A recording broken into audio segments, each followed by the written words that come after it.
ಸಿನಿಮಾದ ಬಗ್ಗೆ ನಾವು ಆಮೇಲೆ ಮಾತಾಡೋಣ.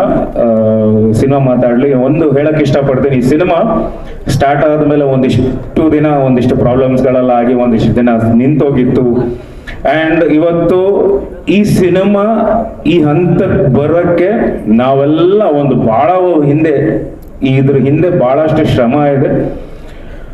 ನಾವೆಲ್ಲ ಒಂದು ಕಷ್ಟಪಟ್ರೆ ಇನ್ ಕೆಲವರು ಈ ಸಿನಿಮಾ ಬರಬಾರ್ದು, ಆಗಬಾರ್ದು, ಹೊರಗಡೆ ಬರಬಾರ್ದು ಅಂತ ಇನ್ ಕೆಲವರು ಬಹಳಷ್ಟು ಜನ ಕಷ್ಟಪಡ್ತಿದ್ದಾರೆ.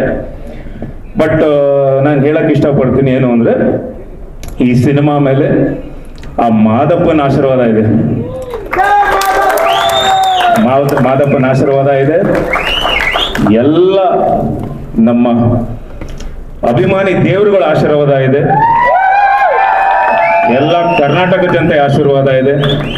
ಇಡೀ ನಮ್ಮ ಅಣ್ಣ ತಮ್ಮಂದ್ರು ಎಲ್ಲ ನನ್ನ ಫ್ರೆಂಡ್ಸ್ ಆಗ್ಲಿ, ಅಣ್ಣ ತಮ್ಮರು ಆಗ್ಲಿ, ಎಲ್ಲ ಅವ್ರ ಸಪೋರ್ಟ್ ಇದೆ. ಅಂಡ್ ಇದೆಲ್ಲದಕ್ಕಿಂತ ಹೆಚ್ಚಾಗಿ ನಮ್ಮ ಅಣ್ಣನಾದ ಚಾಲೆಂಜಿಂಗ್ ಸರ್ ದರ್ಶನ್ ಸರ್ ಅವರ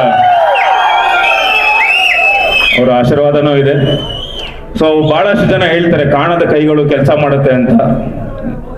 ನನಗೆ ಗೊತ್ತು, ಕಾಣ್ತಿದೆ ಕೈಗಳು. ನಾನು ಯಾಕೆ ಮಾಧ್ಯಮ ಮೂಲಕ ಹೇಳ್ತಿದ್ದೀನಿ ಈ ಮಾತು ಅಂದ್ರೆ, ನೆಕ್ಸ್ಟ್ ಟೈಮು ನಿಮ್ಮ ಹೆಸರುಗಳನ್ನ ಹೇಳಿ ನಾನು ಬಂದು ಮುಂದೆ ಮಾತಾಡೋ ಥರ ಇಟ್ಕೋಬೇಡಿ ಅಂತ ಕೇಳ್ಕೊಂತಿಲ್ಲ, ಹೇಳ್ತಿದ್ದೀನಿ.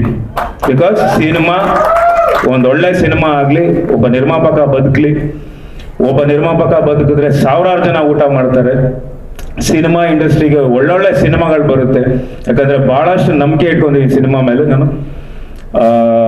ಸೊ ದಯವಿಟ್ಟು ಎಲ್ಲರೂ ಬಂದು ಸಪೋರ್ಟ್ ಮಾಡಿ, ಇದೇ ತರ ಎಲ್ಲರೂ ಆಶೀರ್ವಾದ ಮಾಡಬೇಕು. ಹಾಗೆ ನಮ್ಮ